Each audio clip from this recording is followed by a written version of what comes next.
रसायन विज्ञान के क्षेत्र में कपिल मुनि जी, कणाद ऋषि जी, नागार्जुन जी, उन्होंने रसायन विज्ञान के क्षेत्र में पूरी दुनिया को अनेकों अनेकों देन दी। अणु परमाणु विज्ञान के क्षेत्र में कपिल मुनि और कणाद मुनि जी ने सबसे पहले अणुओं और परमाणुओं का अध्ययन किया, सबसे पहले उन्होंने इसका विज्ञान दिया। काल गणना के क्षेत्र में सब ऋषि मुनियों की देन है।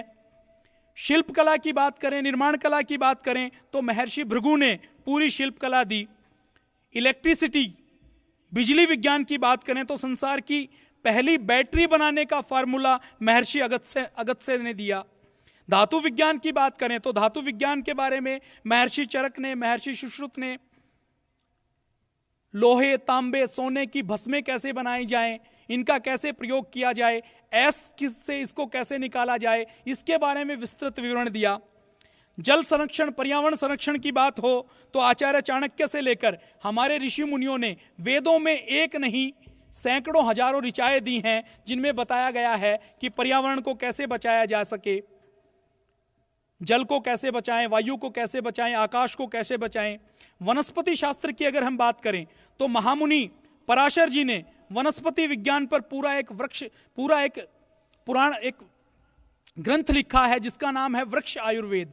माइक्रोस्कोप का आविष्कार तो 500-600 साल पहले हुआ। माइक्रोस्कोप के आविष्कार से पहले महामुनि पराशर जी ने पेड़ पौधों के बारे में, वृक्ष विज्ञान के बारे में, जीव बीज से वृक्ष कैसे बनता है, अंकुरण कैसे होता है, कौन कौन सी बीमारियां होती हैं, इसके बारे में जैसे आयुर्वेद मानव के लिए लिखा गया है, ऐसे ही वृक्ष आयुर्वेद के नाम से एक पूरा ग्रंथ लिखा। कृषि विज्ञान के क्षेत्र में कृषि विज्ञान को ऋषियों की, महर्षियों की, साधु सन्यासियों की एक बड़ी देन है। कृषि विज्ञान में कौटिल्य ने कृषि विज्ञान के बारे में विस्तृत विवरण लिखा है कि जुताई कब करनी चाहिए, वर्षा की भविष्यवाणी कैसे करें, कैसे अंदाजा लगाएं कब बरसात होने वाली है, बीज का चयन कैसे करें, बीज का संस्कार कैसे करें, ग्राफ्टिंग कैसे करें, उपारोपण कैसे करें। तो इन सब के बारे में, कृषि विज्ञान के बारे में सारी की सारी देन हमारे ऋषियों की है, हमारे संतों की है, हमारे सन्यासियों की है, हमारे महर्षियों की है। प्राणी विज्ञान के बारे में अगर हम बात करें तो प्राणी विज्ञान में प्राणियों की उत्पत्ति कैसे होती है, प्राणियों की कितनी योनियां हैं, इन सब के बारे में महर्षि सुश्रुत ने, महर्षि पाणिनि ने, महर्षि पतंजलि ने हजारों साल पहले शोध किया और प्रामाणिक रूप से ग्रंथ लिखे। इसके अलावा प्लास्टिक सर्जरी की बात की जाए, क्लोनिंग टेक्निक की बात की जाए, लिपि विज्ञान की बात की जाए, इन सब में जो सबसे बड़ा योगदान है वो हमारे ऋषियों का है, हमारे साधुओं का है, हमारे सन्यासियों का है, हमारे मुनियों का है।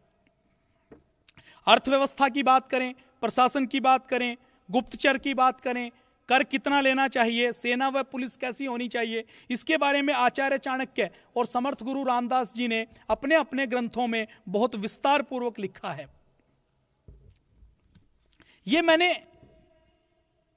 देश व समाज को ऋषियों की देन के बारे में बताया। अपने भारत में जितनी भी सामाजिक असमानताएं हुई हैं उनके बारे में, मानव मात्र का भेदभाव खत्म करने के लिए भी समय समय पर संत साधु महात्मा आते रहे हैं।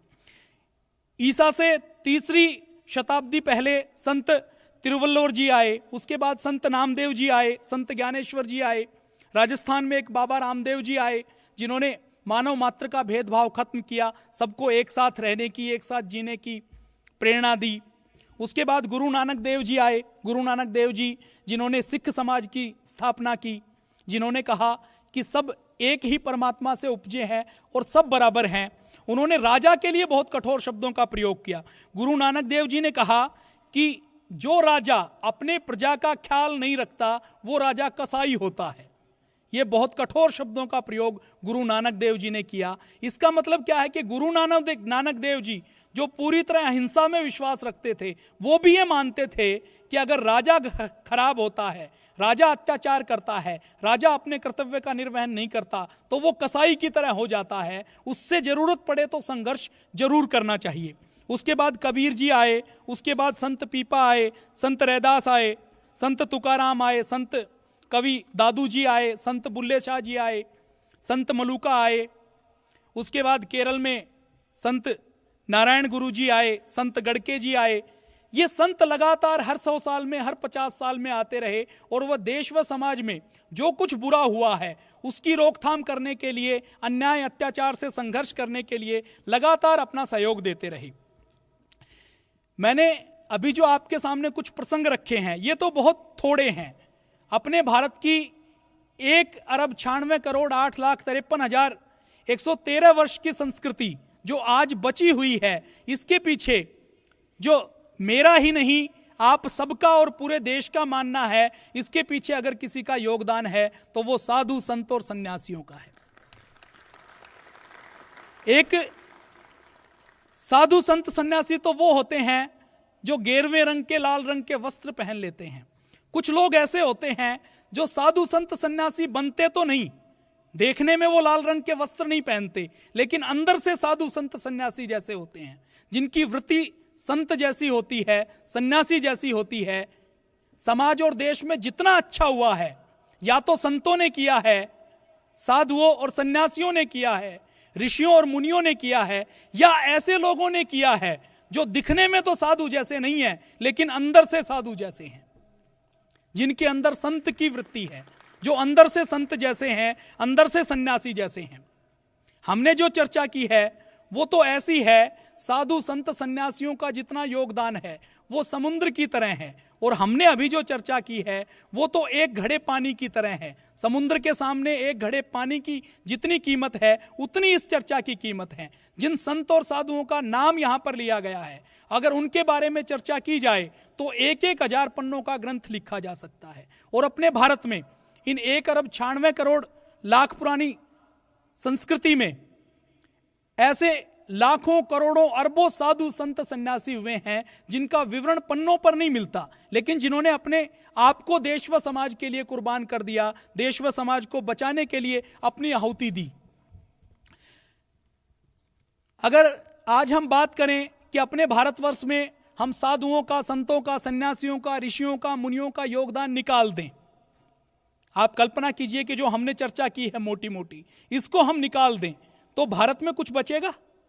अपने भारत जिसको भारत माता कहा जाता है, भारत जिसको भूमि का टुकड़ा नहीं कहा जाता, भारत जिसको जीवंत माना जाता है, मेरा मानना यह है कि यह भारत अगर जीवंत है तो हमारे ऋषि मुनि, साधु संत और सन्यासी तपस्वियों के योगदान की बदौलत है। अगर साधु संत सन्यासी ऋषि मुनि हमारे भारत में नहीं होते तो शायद हमारा भारत भी दूसरे देशों की तरह भूमि का टुकड़ा होता, जीवंत भारत माता नहीं बन पाता, जीवन भारत नहीं होता। पुराने समय में जब जब पाप, अत्याचार, अन्याय हुआ है तब तब साधुओं ने, संतों ने, सन्यासियों ने, योगियों ने संघर्ष किया है। आज जब 120 करोड़ लोग दुखी हों, 121 करोड़ लोगों के ऊपर अत्याचार, अन्याय हो रहा हो, देश के 80 करोड़ लोग एक समय भोजन करके सोते हों, देश के हर 1 घंटे में 2 मां बहन बेटियों के साथ बलात्कार हो रहा हो, अपने देश के लोग भूखे मरते हों और कुछ लोग, 125 लोग पूरे 121 करोड़ लोगों का हक मार रहे हों, ऐसी स्थिति में अगर कोई सन्यासी बैठा रहे, माला जपता रहे, मन के जपता रहे, अपने चरण छुआता रहे, तो क्या आप उसे सन्यासी कहोगे? सन्यासी तो वही है जो विद्रोह करे, जो अपने मोक्ष की, अपने स्वर्ग की कामना को छोड़कर देश व समाज को बचाने के लिए अपने शरीर की आहुति दे, अपने आप को तिल तिल करके जला दे। और हमें प्रसन्नता है कि हमें ऐसे ही सन्यासी के शिष्य होने का, सन्यासी के योद्धा होने का अवसर मिला है। पूज्य स्वामी जी महाराज प्रातः 3 बजे से लेकर रात्रि को 11 बजे तक अपने आप को तिल तिल करके जला रहे हैं ताकि 121 करोड़ लोगों के घर में रोशनी दी जा सके। पूज्य स्वामी जी महाराज ने अपने आप को, अपने प्राणों को, अपनी प्रतिष्ठा को, अपने सम्मान को, अपने आप को दांव पर लगाया है कि चाहे मुझे अपने प्राणों की आहुति देनी पड़े, लेकिन इस देश को, इस समाज को, इस 121 करोड़ लोगों को बचाना है।